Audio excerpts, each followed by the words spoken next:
Durante años, Jenica Patrick se erigió en símbolo de la posibilidad, la mujer más reconocible que jamás se había subido a un coche de carreras y se había enfrentado a un mundo que nunca se había construido con ella en mente. Rompió barreras, llenó gradas y cargó con expectativas mucho más pesadas que cualquier casco que llevara puesto. Pero cuando llegó el 2017, algo dentro de esa imagen antaño inquebrantable se había fracturado. Sus finales retrocedieron. La confianza dio paso a la duda. Los equipos que antaño lucharon por tenerla se apartaron de repente. Y en sus dos últimas carreras, las caídas y los fallos de motor cerraron de golpe la puerta a todo lo que había pasado décadas construyendo. Algunos la definieron como una pionera que soportó más presión de la que cualquiera podría sobrevivir. Otros la tacharon de producto de la mercadotecnia, alegando que el bombo publicitario siempre había superado a los resultados. La verdad vivía en algún punto intermedio, enterrada bajo 312 salidas en la Cup Series, un escrutinio interminable y años de tensión emocional que nadie quería reconocer. Para entender cómo se desenredó todo, hay que mirar mucho más allá de las estadísticas finales y adentrarse en la vida que la forjó mucho antes de que los focos se volvieran duros. Danica Patrick nació un 1982 de marzo en Beloit, Wisconsin, y entró en un mundo en el que el sonido de los motores nunca estaba lejos. Mucho antes de que ella soñara con dedicarse profesionalmente a las carreras, sus padres ya estaban inmersos en ellas. Su padre, T.J. Patrick Jr., corría con coches midget y motocross, mientras que su madre, Beverly Ann, trabajaba como mecánica e incluso competía en carreras de motos de nieve.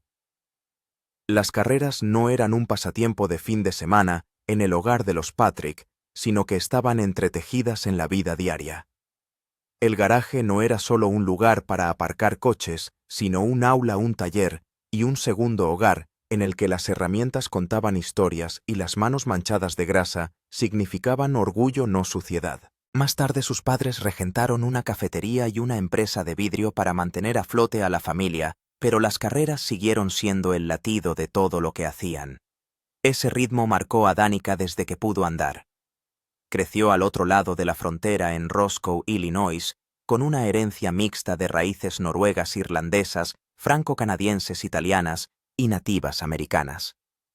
Esa mezcla de culturas, combinada con una familia muy unida, le dio un sentido de la identidad que iba más allá de cualquier lugar. Su hermana pequeña Brooke compartía su espíritu competitivo y juntas convirtieron el patio trasero de su casa en una pista improvisada de motos de nieve.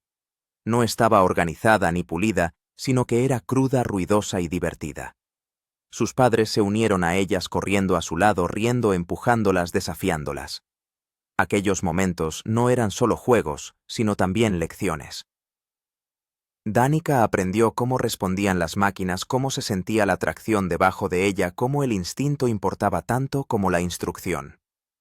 En la casa se hablaba constantemente de motores, configuraciones y carreras de fin de semana, y aquel ambiente agudizó su curiosidad mucho antes de que se diera cuenta. Cuando Danica cumplió 10 años, sus padres le construyeron su primer kart con un simple motor de cortacésped. No era elegante ni caro, pero era suyo, y era lo bastante rápido como para desvelar algo más profundo. A mediados del 1990 ya competía en el Gran Campeonato Nacional de la Asociación Mundial de Karting, ganando su categoría en 3 ocasiones. No ganaba porque tuviera el mejor equipo, sino porque se negaba a dejar de practicar incluso en los días fríos en los que le dolían las manos y sentía el volante como hielo bajo los guantes. Cada vuelta reforzaba la convicción de que su sitio estaba al volante. Al principio de su adolescencia ya estaba claro que la conducción no era solo un interés. Era el lugar donde se sentía más viva. Esa constatación forzó una elección imposible. En 1998, con solo 16 años, dejó el instituto durante su penúltimo año, obtuvo el GED y se mudó sola a Milton Keynes, Inglaterra, persiguiendo un futuro que la asustaba tanto como la entusiasmaba. Jackie Stewart le ayudó a abrir puertas colocándola en salas llenas de los arquitectos de las carreras de Fórmula.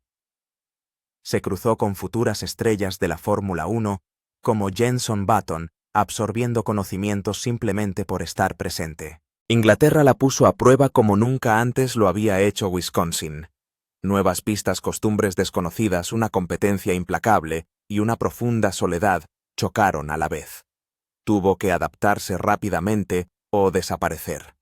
Y justo cuando empezaba a encontrar su equilibrio, surgieron rumores sobre su extravagante estilo de vida. Ciertos o no, de la noche a la mañana, le costaron el apoyo de su patrocinador.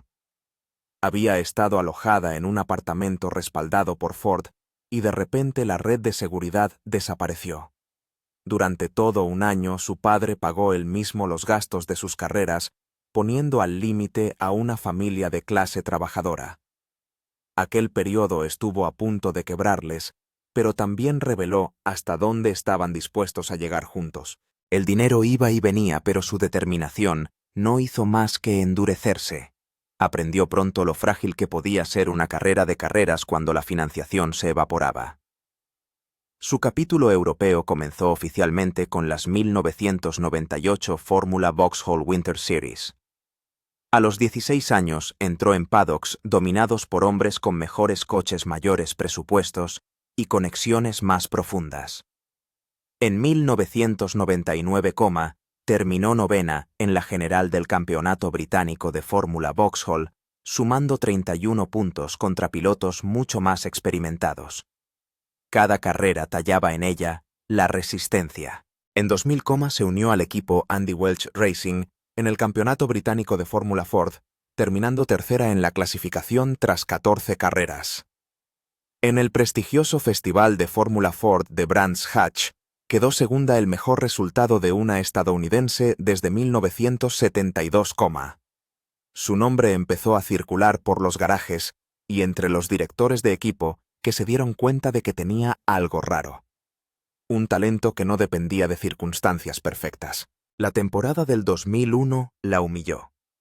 Un equipo deficiente y un apoyo irregular la hicieron caer hasta el 25º puesto de la clasificación.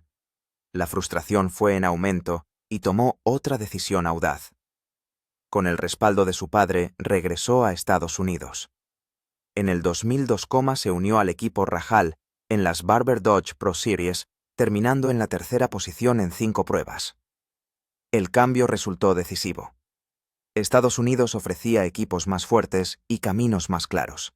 En 2003, ya competía en la clase GTS de las American Le Mans Series y en el Campeonato Toyota Atlantic, donde terminó sexta en la general. Con solo 21, demostró su habilidad para pasar de una máquina a otra sin perder impulso. Esa capacidad de adaptación se convirtió en su carta de presentación. En 2004, alcanzó el tercer puesto en el Campeonato Toyota Atlantic, con Rahal Letterman Racing, lo que le valió el ansiado asiento en la IndyCar. Entonces llegó el 2005, una temporada que trajo consigo tanto el miedo como la fama. Corrió 17 pruebas, terminó en el puesto docto de la general y saltó a los titulares al clasificarse para los 500 de Indianápolis como la primera mujer de la era moderna. Pero tras una carrera en Japón, los gases tóxicos de los tubos de escape la enviaron al hospital con graves problemas respiratorios, lo que la obligó a perderse la siguiente prueba. El incidente desveló el glamour de las carreras y reveló los peligros invisibles que se esconden bajo el espectáculo. Y aún así, siguió adelante. En los 500 de Indianápolis de ese año, lideró durante 19 vueltas, conmocionando al mundo de las carreras y consolidando su lugar en la historia. Sin embargo, incluso en ese triunfo, se plantaron las semillas de la presión futura. A partir de ese momento, ya no era solo una piloto. Era una expectativa, un símbolo, un estándar con el que se la mediría durante el resto de su carrera. Años más tarde, a medida que los resultados se desvanecían y los focos se hacían más duros, ese peso se hizo insoportable. Para 2017, cuando llegaron las caídas y los motores fallaron, el colapso no fue repentino.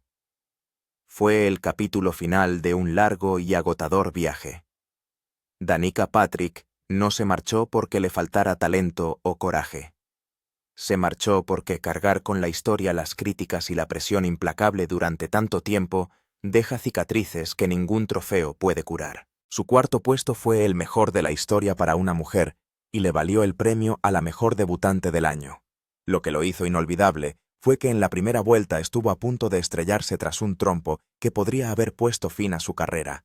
Luchó contra el caos, recuperó el control y volvió a colocarse en cabeza. Su velocidad de clasificación alcanzó las 227.004 millas por hora y los aficionados de todo el mundo sintieron un cambio en el automovilismo. Porque la gente vio que no solo estaba haciendo historia, sino que estaba compitiendo por la victoria. En 2006, corrió 13 carreras de IndyCar y terminó novena con 302 puntos. Ese año también participó en la Rolex 24 Horas de Daytona, en un prototipo Daytona con Rusty Wallace, Alan McNish y Jan Lammers. Fueron contendientes hasta que problemas mecánicos les obligaron a abandonar, pero ella demostró una vez más lo versátil que era. Incluso con contratiempos, seguía demostrando que podía enfrentarse a cualquier tipo de desafío de competición y manejarlo. Su temporada 2007, con Andretti Green Racing, la llevó a un nuevo nivel. Compitió en 17 carreras, terminó séptima con 424 puntos, y estuvo desgarradoramente cerca de su primera victoria. En el Gran Premio Indy de Detroit, lideró 9 vueltas, y terminó segunda convirtiéndose en la primera mujer en lograrlo en la IndyCar. La carrera estuvo llena de caídas y tensión, pero ella se mantuvo firme y aprovechó todas las oportunidades con sabiduría. Fue un momento que la gente recordará porque demostró cuánta presión podía soportar sin romperse. Y entonces 2008 ofreció el momento que definió su carrera. El 20 de abril en la Indy Japan 300, ganó. Lideró las 25 vueltas finales en Twin Ring Motegi y mantuvo a raya a Helio Castroneves y Scott Dixon. Su estrategia fue brillante porque ahorró combustible al principio de la carrera y realizó su movimiento cuando importaba. Cuando cruzó la línea de meta se le saltaron las lágrimas porque sabía lo mucho que significaba. Se convirtió en la primera y única victoria de una mujer en la IndyCar, y a día de hoy sigue siendo la única. Su victoria hizo temblar al mundo de las carreras y la convirtió en un símbolo de lo que la determinación puede crear. El ascenso de Danica Patrick en el 2008 comenzó con un tipo de concentración que la llevó a través de cada curva de cada circuito. Esa temporada terminó sexta en la general, con 379 puntos en 17 carreras. Y algo en su forma de conducir hizo que la gente la observara un poco más de cerca. El 20 de abril 2008, en la Indy Japan 300, todo cambió. Se puso en cabeza en las 3 últimas vueltas después de que otros pilotos entraran en boxes para repostar. Y en esos últimos instantes se convirtió en la primera y única mujer en ganar una carrera de la IndyCar Series. Se sintió enorme porque era enorme. E incluso cuando los críticos trataron de atenuarlo diciendo que su menor peso le daba ventaja, el presidente de la Indy Racing League dijo que el impacto era mínimo. El ruido no importaba de todos modos porque su temporada hablaba por sí misma. 5 finales entre los 5 primeros, buenas carreras en Homestead y San Petersburgo, y la sensación de que había entrado en un lugar que ninguna mujer había alcanzado antes. El año siguiente en el Iowa Speedway trajo algo diferente. Terminó tercera en la Iowa Corn Indy 250, y en lugar de celebrar el momento, el garaje se llenó de murmullos. Los compañeros de equipo decían que Andretti Green Racing la favorecía. Decían que obtenía mejores reglajes y apoyo extra porque era la cara que los patrocinadores adoraban. La tensión se percibía en las radios de los equipos y en las entrevistas. Creando una temporada en la que terminó quinta en la general, con 393 puntos, sin embargo no podía escapar a la idea de que su éxito provenía del favoritismo en lugar del talento. Iowa y Kentucky le dieron sus mejores resultados, ambos terceros puestos, pero las habladurías a su alrededor nunca disminuyeron. La cuestión no era si era rápida. La cuestión pasó a ser si se le permitía ser rápida por razones que no tenían nada que ver con las carreras. Entonces llegó su 2009 Rolex 24 Horas de Daytona con un peso diferente.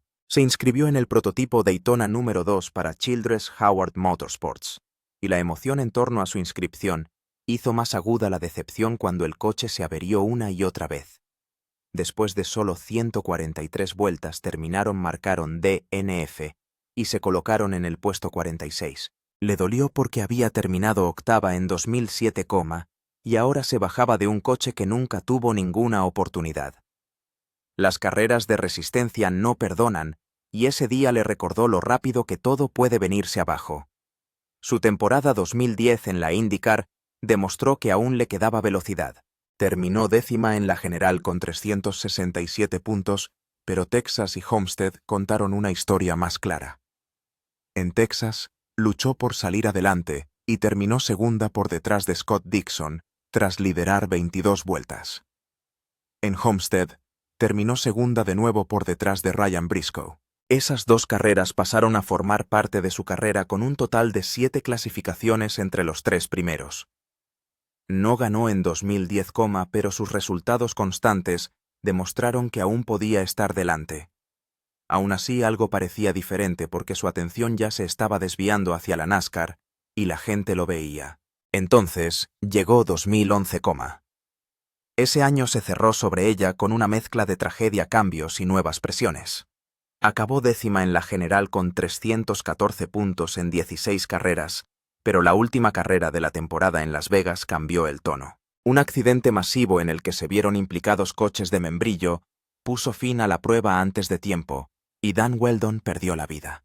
Había estado corriendo en mitad del pelotón cuando se produjo el accidente, y todo lo que vino después le pareció mudo. Más tarde habló de lo mucho que le afectó. Ese mismo año dio el salto a la NASCAR Nationwide Series, terminando 26ª en Kansas en su primera carrera. Los críticos le advirtieron de que la transición la destrozaría. Decían que los coches de serie requerían instintos que ella aún no tenía. Su 2001 temporada se convirtió en un punto de inflexión dividida entre el dolor y los primeros pasos en un nuevo mundo que no entendía del todo. La presión detrás de su movimiento creció a medida que su separación de Andretti Green Racing tomaba forma. Las disputas contractuales, la frustración y su atracción por la NASCAR la empujaron hacia una decisión que sabía que molestaría a la gente. Los propietarios de los equipos y los analistas dijeron que se enfrentaría a una montaña que no podría escalar. Algunos dijeron que nunca alcanzaría a los pilotos criados en la cultura de los stock cars. Aún así, firmó de todos modos. Su historia en la NASCAR comenzó antes de lo que muchos recuerdan. En 2010, entró en la Nationwide Series con JR Motorsports, donde disputó 13 pruebas con el número 7 Chevrolet. Su debut en Daytona, el 13 de febrero, terminó con un accidente en la vuelta 15, Terminó 35 y obtuvo 58 puntos. Su mejor resultado esa temporada fue 19º en Homestead. Terminó 43º en los puntos con 1032 en total y se encontró con caídas en 4 de sus 5 primeras salidas. Solo terminó 3 carreras en la vuelta de cabeza. También probó en ARCA, IK y N East, terminando 85 y 45. La curva de aprendizaje se sentía empinada porque era empinada y cada error llegaba a los titulares por ser ella quien era. Aún así, su presencia dominaba las conversaciones de los medios y su coche verde brillante de GoDaddy se convirtió en uno de los coches más fotografiados de la NASCAR. En 2001, corrió 12 carreras a nivel nacional y terminó 26 en puntos con 3 de 21, Su mejor resultado fue 14 en Daytona y 12 en Phoenix. Lo que más sorprendió a la gente fue que hizo todo esto mientras corría un calendario completo de 17 carreras de IndyCar. Ningún novato lo hizo. La dureza fue brutal y se notó en sus resultados. Su promedio en la NASCAR rondó el 28º puesto. Incluso se perdió carreras clave en Darlington, Pocono y Dover por conflictos de calendario. Pero entonces en Las Vegas terminó cuarta y batió el récord de 62 años de Sarah Christian de mejor clasificación de una mujer en un evento nacional de la NASCAR. Ese momento la llevó a través del ruido y demostró que podía superar los límites a los que la mayoría de los pilotos nunca tuvieron que enfrentarse. Para el 2012, corrió su temporada completa a nivel nacional haciendo 33 salidas y terminando décima en la clasificación final con 838 puntos. Fue el mejor resultado de una mujer en la serie. Consiguió 2 Top 10 80 en Texas y 9ª en Bristol, e incluso marcó una pole. Pero el año vino con accidentes, incluyendo las 2 carreras de Daytona y un golpe de Jacques Villeneuve en Kansas. Los críticos dijeron que era una contratación de marketing y nada más, pero su final en los puntos dijo lo contrario.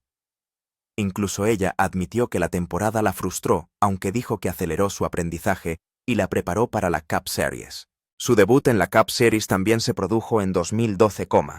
Corrió 10 carreras para Stewart-Haas Racing en el Chevrolet número 10. Terminó 62 en la clasificación por puntos con una media de 3 victorias y 2 derrotas. Su mejor carrera fue la 10ª en Talladega, donde se convirtió en la primera mujer en liderar una carrera de la Copa. Los críticos seguían diciendo que estaba sobrevalorada, pero su debut la preparó para su temporada de Copa a tiempo completo. En 2013, para 2015, había superado el récord de Janet Guthrie de mayor número de clasificaciones entre las 10 primeras de una mujer en la NASCAR, con un total de 21. Guthrie había una vez, pero ni siquiera este hito acalló la negatividad. Algunos insistían en que solo tenía oportunidades gracias a los patrocinios. Otros la llamaban diva. Ella hablaba abiertamente de cómo las críticas la seguían a todas partes, y de cómo a menudo se ignoraban sus logros porque su imagen llamaba más la atención que sus resultados. Aún así, siguió conduciendo, y siguió abriendo una puerta que había estado cerrada durante generaciones. Un día de febrero de 2013, todo subió a otro nivel. El 17 de febrero se convirtió en la primera mujer en ganar la pole de la carrera de Daytona 500. Su vuelta de clasificación fue de 196.434 millas por hora y tardó solo 45,81 segundos en dar la vuelta a la pista de 2,5 millas. Más de 10 millones de personas la vieron porque sabían que estaban viendo historia. Lideró la primera vuelta y terminó octava, el mejor resultado de una mujer en los 500 de Daytona. Su velocidad en la pole sigue siendo la más rápida de un solo coche en Daytona 500 en los últimos 30 años. Luego vino Talladega en 2016, una carrera que demostró lo peligroso que es realmente este deporte. A falta de 8 vueltas fue golpeada por detrás por Michael McDowell, hizo un trompo y se estrelló contra el muro casi a toda velocidad. El coche estalló en llamas dentro de la cabina. Dijo que sintió que se le iba la respiración y pensó que se le quemaba el pelo. Tenía el pecho, el brazo y el pie muy magullados. Tuvo que someterse a radiografías, pero no se le detectaron lesiones importantes.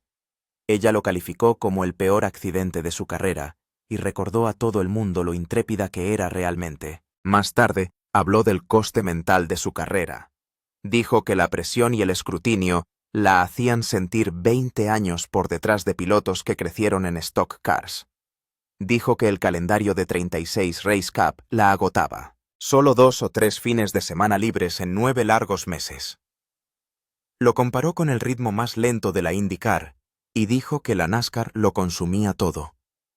Con el tiempo, la negatividad y el peso de las expectativas constantes la agotaron. En 2018, se alejó porque la alegría había desaparecido. Dijo que la mayoría de las veces las carreras son miserables y que su felicidad se había esfumado en algún momento. Su honestidad reveló las partes de las carreras de las que la gente rara vez habla, las que se esconden tras los trofeos y el ruido. La historia de Danica Patrick después de 2015 se movió en una lenta curva descendente que casi parecía ver cómo una luz brillante se apagaba poco a poco. Su rendimiento en la NASCAR Cup Series fue decayendo con el paso de las temporadas y en 2016, terminó 24 con 689 puntos. Un año después cayó a 28 con solo 501 puntos en 36 carreras. Cada semana le resultaba más pesada. Su promedio de resultados se estancaba en torno al 23, y solo lograba un top 10 al tiempo que sufría un DNF. Los resultados no dejaban de empujarla hacia la cola del pelotón y suscitaban silenciosas conversaciones en el garaje. La gente decía que se avecinaba la separación de Stewart-Haas Racing y que aunque ella había hecho historia en la IndyCar, aquí no podía seguir el ritmo. Carrera tras carrera, la frustración fue en aumento hasta que la ruptura del equipo pareció el único final que le quedaba. Quería una última oportunidad en Daytona, 500, tal vez un momento de magia para cerrar el capítulo, pero en la vuelta 101, su coche quedó atrapado en un accidente múltiple provocado por Chase Elliott. Terminó 35 y salió del accidente sabiendo que el momento que imaginaba se había esfumado. El accidente también se llevó por delante a Kevin Harvick y Casey Kahn. Unos meses después intentó encontrar un cierre en los 500 de Indy con Ed Carpenter Racing. Condujo el coche número 13 y esperaba dejar el deporte en sus propios términos. Entonces un fallo en el motor la obligó a abandonar antes de tiempo y terminó 33 red. 2 carreras finales, 2 finales duros. Demostró cómo las carreras pueden volverse contra cualquiera, incluso contra quienes cambiaron su historia. Pero su camino había estado lleno de peligros mucho antes de eso. En Japón en 2005, durante su temporada de novata en la IndyCar, todo estuvo a punto de derrumbarse antes incluso de empezar. Estuvo expuesta a los gases de escape de su coche, y justo después de la carrera sintió de repente que su cuerpo ya no era suyo. No podía respirar bien. Sintió una opresión en el pecho. La llevaron al centro médico y luego a un hospital. Los médicos dijeron que tenía síntomas de intoxicación por monóxido de carbono. Se despertó agitada y confusa, y no dejaba de pensar en lo cerca que estuvo de perderlo todo. Ese momento la persiguió durante años y se mantuvo en el trasfondo de cada victoria que perseguía. Cuando su capítulo de la NASCAR se acercaba a su fin, trató de mantenerse firme. Su última salida en la Copa fue en el 2018 con Premium Motorsports en el coche número 7. El coche tuvo problemas desde el principio y terminó 43. La gente utilizó ese momento para revivir el viejo argumento de que estaba sobrevalorada incluso después de 312 salidas en la Copa. Algunos vieron a un pionero. Otros vieron a un piloto que no pudo convertir la fama en victorias. Y ella se quedó en medio de ese ruido asimilando una carrera que rompió barreras y aún así dejó preguntas. A los 36, había llegado a un punto en el que su mente y su cuerpo se sentían agotados. Años de choques, presión y expectativas constantes se habían instalado en su interior. Admitió que estaba conmocionada y dispuesta a dar un paso atrás. La jubilación le llegó en 2018, y se dedicó a los medios de comunicación. Algunos alabaron su honestidad, otros se preguntaron si se había ido demasiado pronto, pero ella sabía el peso que llevaba y optó por la paz. Su vida personal se movió con igual turbulencia. Se casó con Paul Hospenthal en 2005, 7 años después de conocerle cuando ella era 21 y se recuperaba de una lesión en una carrera. El matrimonio llegó con un acuerdo prenupcial y la promesa de mantener las cosas claras. Luego, en noviembre de 2012, un día después de ser nombrada la piloto más popular de la serie a nivel nacional, anunció su divorcio. Ella lo calificó de irremediablemente roto. El expediente dice que no hubo violencia ni hijos. Se finalizó en abril de 2013, no compartió detalles privados. Simplemente dejó que el shock se asentara a su alrededor y siguió adelante. Poco después, empezó a salir con Ricky Stenhouse Jr.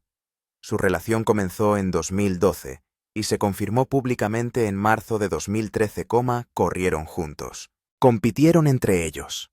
Compartieron 5 años en los que se mezclaron las sonrisas públicas con la incertidumbre privada. El Día de los Inocentes, 2017, fingieron en broma que estaban prometidos.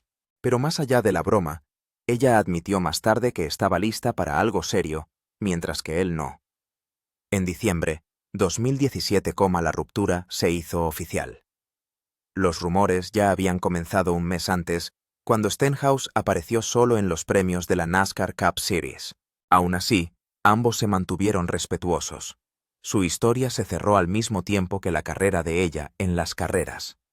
Luego llegó su relación con Aaron Rodgers. Duró de 2018 a 2020 y parecía pacífica desde fuera, hasta que en 2025 reveló que la relación había sido emocionalmente abusiva.